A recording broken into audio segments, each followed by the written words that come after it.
Hi and welcome back to part 3 of my Halo MasterChief build. Sorry it's been a bit of a break. There was a couple of issues. One was I lost all the work I'd filmed up until where I'm at now, and a couple of people out there who know me know for years, well, since I was a teenager, I'd suffered with pretty severe migraines, and they've come back with a vengeance, and it's made me pretty ill actually. Still recovering from the effects of the last one, but I just thought I'd try and get this on camera so you can see where we're up to with this. First off, though. Stop saying stomp, you idiot. I want to thank my mate Tony for being out there, giving us support doing this. There's a couple of guys I need to mention on here. If you want to see amazing videos to be taught about model making and painting and airbrushing and all the things that are involved in it, I just want to tell you about these guys. First off's my mate Tony. He's a fucking legend, basically. The guy's a genius. He goes under the YouTube name of Helgen35, not 35 apparently. It's his old call ID. So yeah, it's Helgen35, and that's my mate Tony. He's currently building a speeder bike and doing a diorama base for his speeder bike. If you look through my videos, you'll see that I did a speeder bike base, but his paint work is way superior to mine. I think I might just beat him on the base though, but yeah, we'll wait and see. Stop saying you muppet. Durr. The next one's Fox, who's basically a Gundam obsessed Starship Apto Lung Starship filth eating crazy person who makes wonderful models. Does a lot of commission work, and his videos are incredibly educational. And if you need to know anything about Gundam, building Gundam, sealing them, filling in putty holes and all the rest of it, he's your man. He's incredible. The next one is actually a friend of Tony's, whose name I really can't think what it is, and I'm so sorry. Your name somewhere there. Is EnigmaModelMaking. I caught the first few parts of his build videos, and he's building a TARDIS from Type 40 TARDIS from Doctor Who out of balsa wood, with just the most basic tools available, and it's incredible the work he's doing. Give it a watch. It is really nice. I can't emphasise that enough. His work's fantastic. And he's also just started work on a wire wing. And he's very much like me in the respect of he's kind of new to all this. So he explains better than my two previous friends I've just mentioned. They do go back to basics, but they kind of keep it at a level. Myself and Enigma Model Making literally starting from scratch. So your names, guys, will all be there, the details and your names and stuff. So please watch their videos. They're amazing. Okay, anyway, back to his lordship. Now, where we left off in the last video, I can't remember and I can't find the video. So I do know there was a lot to go on, so I need to try and catch you all up to date. So this is where I got up to, and this is where I've stopped. So what we have here, this is the Chief's helmet. Now, it's been undercoated, sealed, glued together where it needed to be glued. It's had a dark olive green colour there, and that's the fact. No, I will tell you properly, because this is why we do this.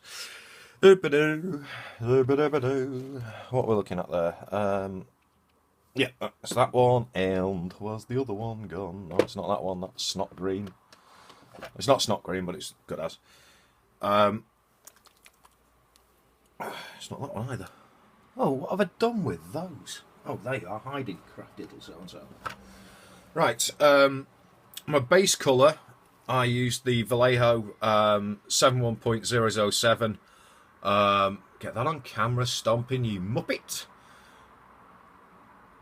71.007 olive green, and that was my base coat. And then over the top of that for my high coat, you know, the highlight coat, so that's all the dark area. So I can't talk properly, but my head's still a complete bubble. I still have a job remembering who I am half the time at the minute. And then secondly, the main primary coat was the 71134 Majora green, which is the prime colour. So basically, I'd taken everything off the sprues and given everything an undercoat with Vallejo grey surface primer. I think it's wonderful stuff. It goes on so well. I'll give you an example. This is one of the Magnums. It gives a really nice coat, very smooth finish, and paint just wants to love to stick to this. It's great stuff. Okay, next up, what I did was the body parts, like his midriff here. Now, in a lot of the pictures it shows that it's black. This isn't actually black, this is Imperial Grey. Now, if you see my speeder bike build, I mixed this myself.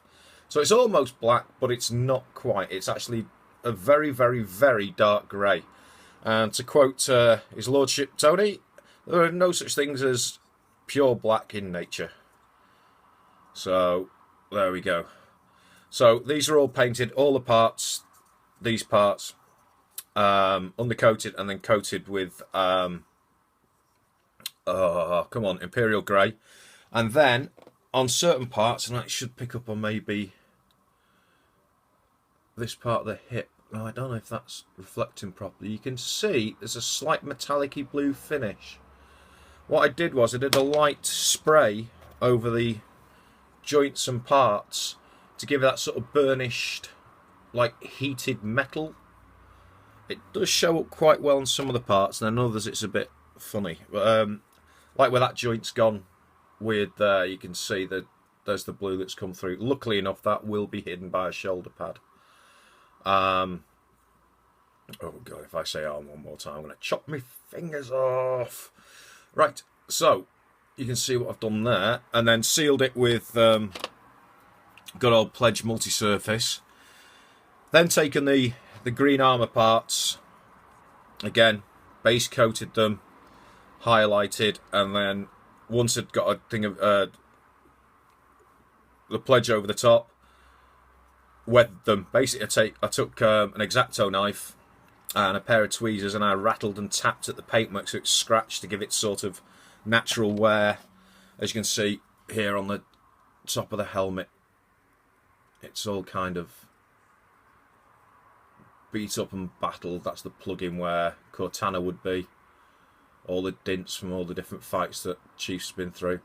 Don't worry about the visor bit being green there. There is an insert to go in there, but I still am umming and ahhing as to what to do there. So, I've done that with all the parts, chest. Now, on a couple of pieces, and I can show you here with the legs as well, like this big battle damaged area here, I used liquid mask, which is basically like almost a liquid latex that dries. Then did my paint job on there, assembled it, and then peeled the stuff off to leave the original base coat behind. And again, if you look on his feet, he has armour there. And again, he used liquid mask just to protect that Imperial Grey while I painted the green, and then did the weathering onto the legs. So that's just the first part of the weathering process I'm up to.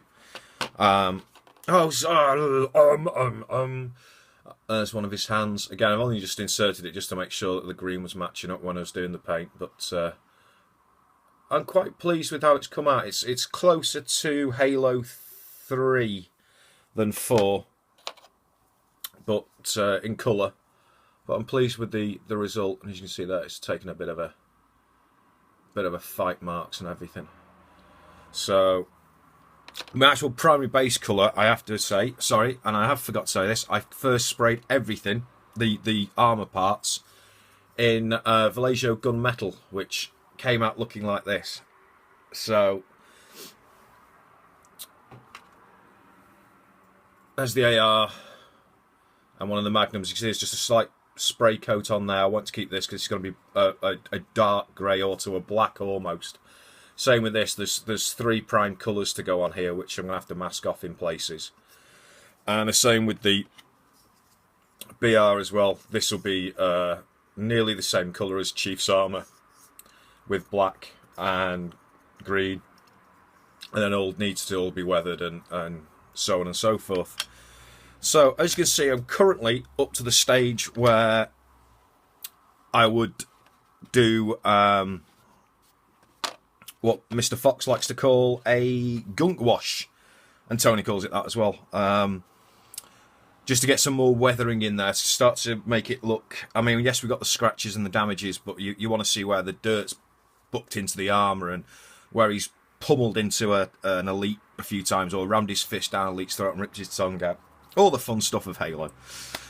And of course, this coming Tuesday is the 27th, which is the Halo 5 Guardians Day, so please don't expect another video that quickly, because once I start playing that, I probably won't be leaving my armchair for a month or so. So, this is where I'm up to. The next thing will be the gunk wash, and that's where we'll continue from there. So this is basically a very, very, very, very short part 3, just to give you a heads up where we're up to. So in the next episode, we'll go on from there, do the gunk wash, all of the extra weathering, some of the sealant drips and that sort of thing, the final varnishes from matte into the shiny gloss.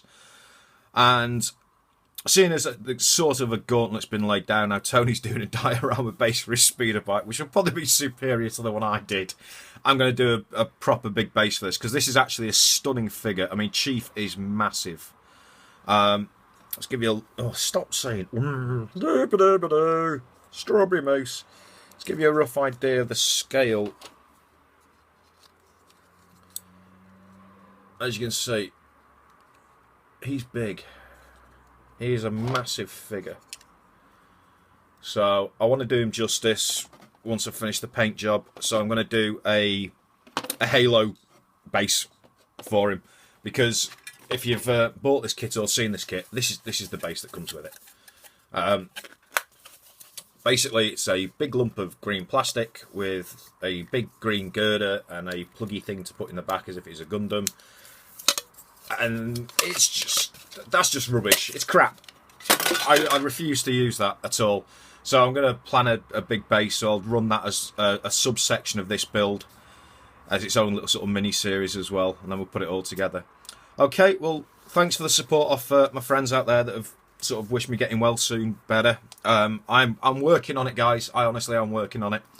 And yeah, thanks for watching. I'll see everyone again soon with Tony Hands. Bye now.